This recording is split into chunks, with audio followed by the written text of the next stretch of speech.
Hey everyone, and welcome to the Explainer. Today, we're diving straight into the absolute magic box sitting on your wall, the air conditioner. Now, you've probably already know the basics, right? It keeps your room cool.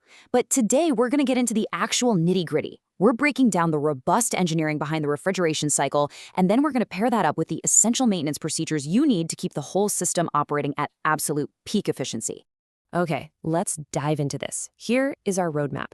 We're going to start with the magic of cooling, outline the refrigeration cycle, jump right into the maintenance schedule, review some absolutely crucial AC safety tips, and then wrap it all up with the actual payoff of doing this maintenance.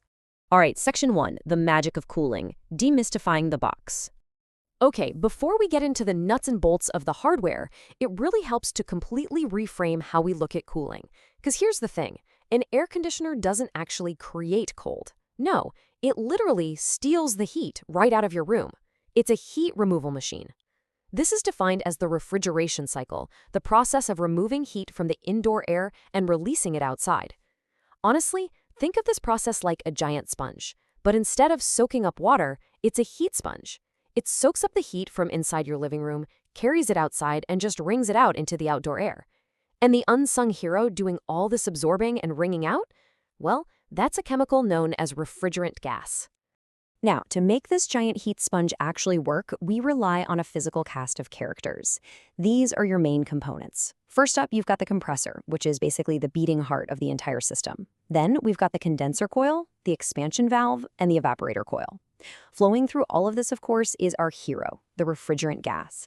And finally, the blower fan is there to push the air across these coils and out into your room. Every single one of these components has a highly specific, totally non-negotiable role in our refrigerant's journey. Let's move to Section 2 and see how this builds.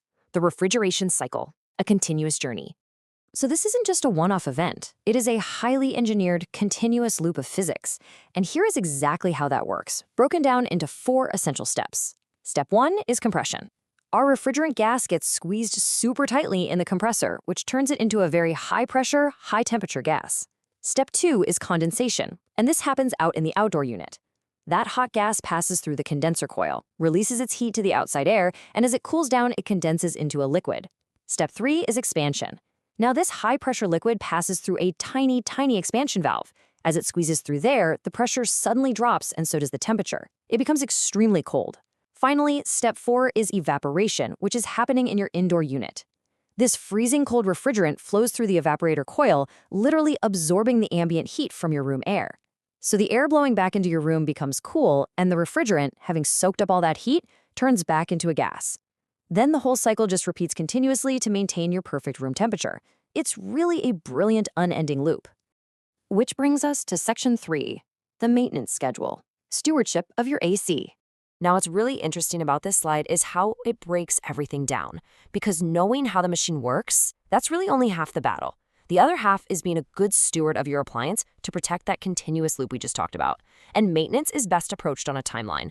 We're talking everything from incredibly easy DIY habits you can literally do right now, all the way up to comprehensive professional servicing. We're looking at a schedule of daily or weekly, monthly, quarterly, and yearly tasks. And by structuring your maintenance this way, you prevent massive, expensive failures just by addressing the small things early on. Let's look at the frequent tasks first. On a daily or weekly basis, you should just be keeping an eye on your air filters, cleaning or checking them, and ensuring proper airflow from the indoor unit. Also, do a quick check of your remote control and thermostat settings. Super easy. Moving to the monthly interval, that's when you want to actively clean those air filters using water or a vacuum. You should also be checking the drain pipe for any blockages, inspecting the indoor unit for dust buildup, and just verifying the overall cooling performance. Ignoring these basic steps acts as a massive drain on your electricity. Think about it. If the filters are blocked, the blower fan has to work twice as hard to push air through, which is literally costing you money every single minute the unit runs. Now, as we zoom out to the longer-term milestones, the tasks definitely get a bit more involved. Quarterly maintenance involves cleaning the evaporator and condenser coils, checking the fan motor and the blade condition, tightening up electrical connections, and inspecting the insulation on your refrigerant pipes. But when we look at the yearly requirements, this is when it's time to step back and call in a professional.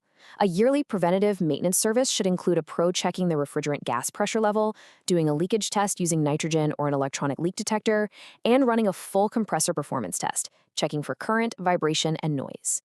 They're also going to do a full electrical system check of the capacitor, relay, and contactor, perform a deep chemical cleaning of the coils if you need it, and calibrate your thermostat and sensors.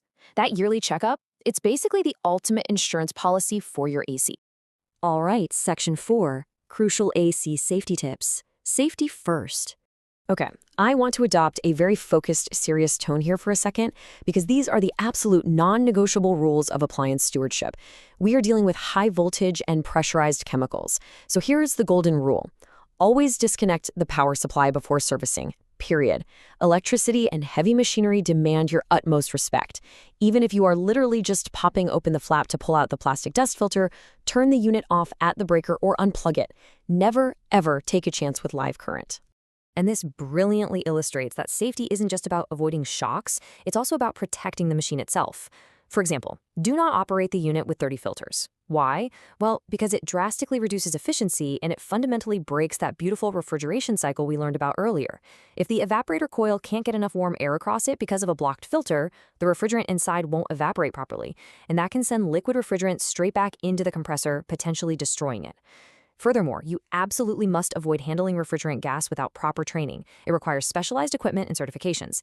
And lastly, always ensure proper earthing for electrical safety to protect against power surges and shorts. Which brings us to Section 5, the payoff of maintenance. Why it actually matters. So the crucial point is what's in it for you, right? Why should you put in the effort to check filters, clear drain pipes, and hire professionals once a year? Well, the tangible benefits are massive. First off, you get way better cooling efficiency. The room cools down significantly faster. Second, lower electricity consumption, and that means more money staying right there in your bank account. Third, longer compressor life. Remember, the compressor is the heart of the system, and it's usually the most expensive part to replace. Proper maintenance also heavily reduces the overall risk of breakdowns, especially during the hottest weeks of the year, when you literally need it the most. And finally, better indoor air quality. By keeping those filters and coils clean, you aren't just blowing dust and allergens right back into your living space. Basically, your hard work directly results in a healthier home and a much happier wallet. So, I want to leave you with a final provocative question. When was the last time you checked your filter? Seriously, think about it. If it's been more than a month, consider this your official neon flashing reminder. You now know the robust engineering of the refrigeration cycle, and you know exactly how to protect it.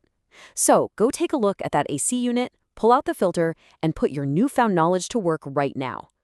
Thank you so much for joining me for this explainer, and hey, stay cool out there.